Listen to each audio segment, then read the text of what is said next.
सनातन परंपरा में शक्ति की साधना से जुड़े नवरात्रि महापर्व को बहुत ही शुभ और शीघ्र ही फलदायी माना गया है। देवी दुर्गा के 9 स्वरूपों की 9 दिनों तक की जाने वाली पूजा, जप एवं तप से जुड़ा हुआ ये पर्व इस साल चैत्र मास के शुक्ल पक्ष की प्रतिपदा तिथि यानी कि 22 मार्च 2023 बुधवार से प्रारंभ होकर नवमी तिथि यानी कि 30 मार्च 2023 गुरुवार को पूरा होने वाला है। चैत्र नवरात्रि, जिसे बसंत नवरात्रि के नाम से भी जाना जाता है, इसमें शक्ति की किस स्वरूप की पूजा करने पर साधक को किस फल की प्राप्ति होने वाली है, ये विस्तार से हम जानते हैं। नमस्कार दोस्तों, कैसे हैं आप सभी। उम्मीद करती हूँ आप सभी स्वस्थ होंगे, सुरक्षित होंगे और आप सभी के उत्तम भविष्य की कामना करते हुए आज का ये वीडियो स्टार्ट करती हूँ। चैत्र मास की नवरात्रि के पहले दिन देवी की पूजा को प्रारंभ करने से पहले शुभ मुहूर्त पर पूरे विधि विधान के साथ घट यानी कि कलश की स्थापना की जाती है। इसके बाद इस दिन शक्ति के पहले स्वरूप यानी कि मां शैलपुत्री की पूजा की जाती है।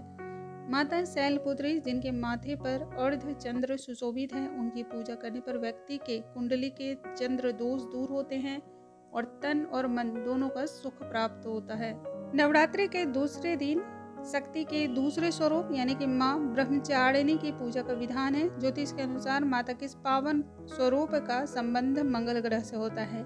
ऐसे में जिन लोगों की कुंडली में भी मंगल दोष है और उसके चलते उनके जीवन में तमाम तरह की परेशानियां झेलनी पड़ रही हैं, तो उसे दूर करने के लिए उन्हें माता के इस स्वरूप की पूजा करनी चाहिए।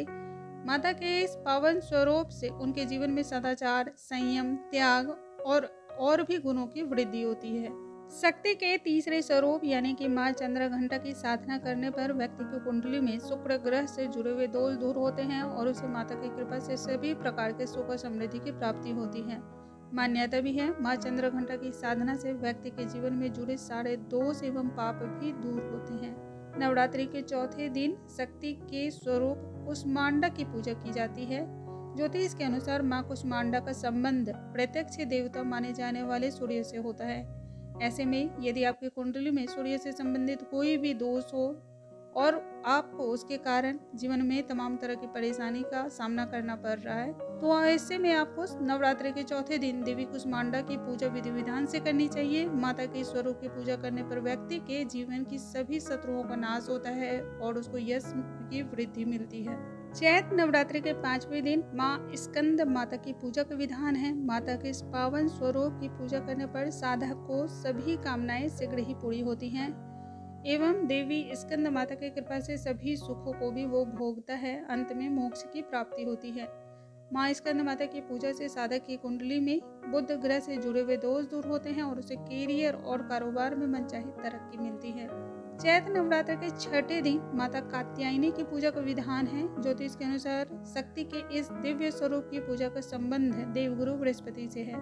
ऐसे में यदि आपकी कुंडली में गुरु ग्रह के चलते सुख और सौभाग्य की कमी हो रही हो, तो आपको इस नवरात्रि के छठे दिन माता कात्यायनी की पूजा करनी चाहिए। माता कात्यायनी की पूजा से जीवन से जुड़े ज्ञात अज्ञात शत्रुओं का भय भी दूर होता है।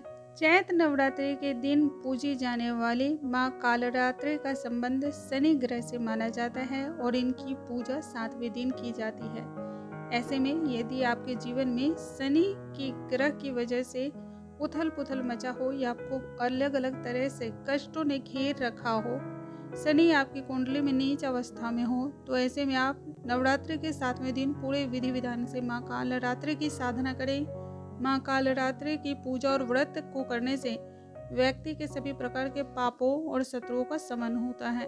नवरात्रि के 8वें दिन देवी महागौरी की पूजा होती है। चैत्र नवरात्रि के 8वें दिन माता महागौरी की पूजा करने पर साधक के जीवन से जुड़े सभी दुख पलक झपकते दूर होते हैं और उसे जीवन में सुख समृद्धि की प्राप्ति होती है।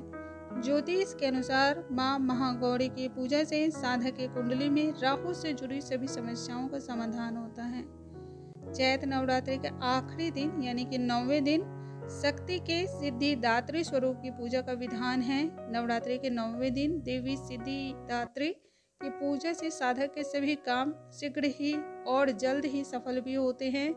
ज्योतिष के अनुसार नवरात्रि के 9वें दिन की माता सिद्धिदात्री की पूजा करने पर साधक की कुंडली में स्थित केतु के कष्ट कटते हैं। दोस्तों, मुझे उम्मीद है आज की ये जानकारी आप सभी को बहुत अधिक पसंद आई होंगी। जानकारी पसंद आई हो इसे ज़्यादा से ज़्यादा शेयर करना बिल्कुल न भूलें। अगले वीडियो में एक नई और अद्भुत जानकारी के साथ फिर से मिलूंगी। तब तक के लिए नमस्कार दोस्तों।